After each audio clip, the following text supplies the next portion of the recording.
In boxing, confidence is normal. Every fighter believes they can win. They have to. But sometimes that confidence turns into something else. It turns into arrogance, into talking too much, into trying to get inside your opponent's head before the fight even begins. And while that strategy works on some fighters, it doesn't work on Terence Crawford, because Crawford isn't just another champion. He's the kind of fighter who listens, remembers, and then answers in the ring. Over the years, many fighters have tried to test him mentally before ever touching gloves. They've talked, mocked, disrespected, and tried to make it personal.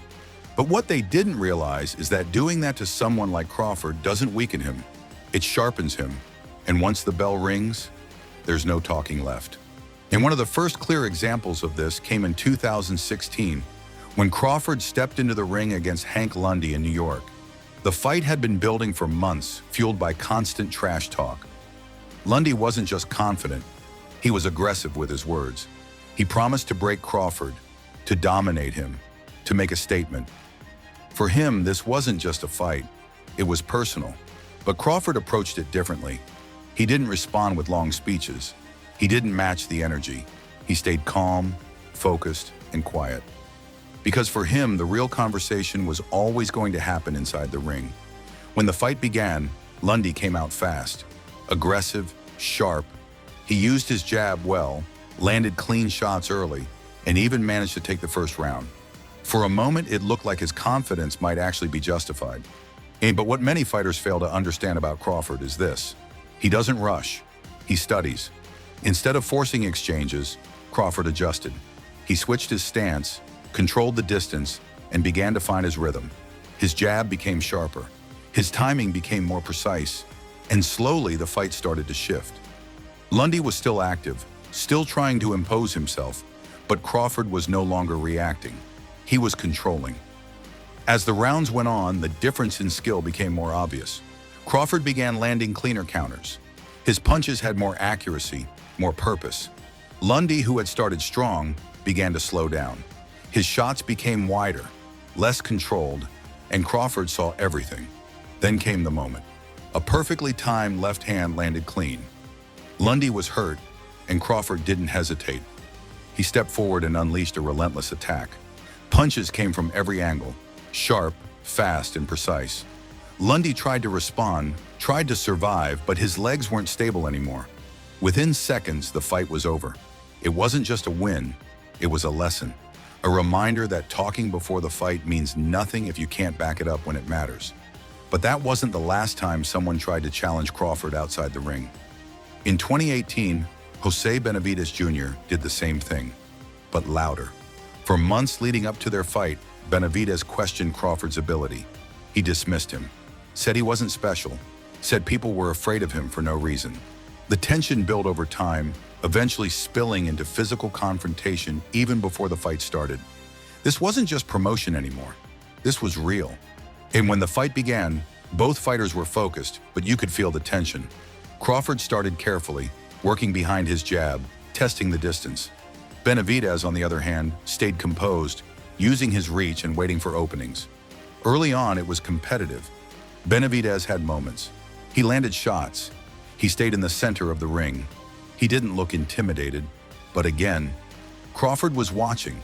As the fight progressed, Crawford began to increase his output. He started targeting the body more, landing hooks and straight punches that slowly drained Benavidez' energy. Every shot had a purpose. Every exchange pushed Benavidez closer to breaking. At first, Benavidez tried to respond with confidence. He shook his head after getting hit, trying to show that the punches didn't affect him. But body language doesn't lie. And Crawford could see it. Round by round, the pressure built. Benavidez started slowing down. His punches lost sharpness. His movement became limited. And Crawford kept building. What makes Crawford dangerous isn't just his power, it's his patience.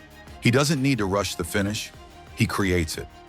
By the later rounds, the fight was no longer competitive. Crawford was in full control. His combinations became more frequent, more accurate. He was landing clean shots while avoiding most of what Benavidez threw back. Benavidez was still fighting, still trying, but the difference was clear. He was reacting. Crawford was dictating. Then came the final moment. Despite being ahead on the scorecards, Crawford didn't play it safe. He saw the opportunity and went for it. A powerful uppercut landed clean, dropping Benavidez. And the crowd erupted as he got back up, but it was already too late. Crawford closed the distance, trapped him, and finished the fight with seconds left. It was more than just a knockout. It was a statement. All the talk, all the disrespect, answered. And yet, even after performances like that, fighters kept trying. They kept believing they could be the one. Which brings us to another name, Kell Brook, a former champion, experienced, skilled, confident, and once again, ready to test Crawford. By the time Terence Crawford stepped into the ring against Kell Brook, the narrative felt familiar. Another opponent, another confident voice, another fighter who believed he had the answer. Brook wasn't just any challenger. He was a former world champion, a proven name, and someone who believed his experience could make the difference. He spoke with calm confidence, suggesting that he was stronger, sharper, and better than ever. But Crawford saw things differently. To him, experience didn't matter if you couldn't adapt, and adaptation is where he thrives. When the fight began, both fighters approached it carefully.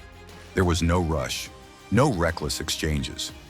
Brook used his jab effectively, touching Crawford's head and body, trying to control the pace early. He looked composed, disciplined, and focused. For a moment, it seemed like his strategy might work. Crawford, meanwhile, stayed patient. He didn't chase. He didn't overcommit.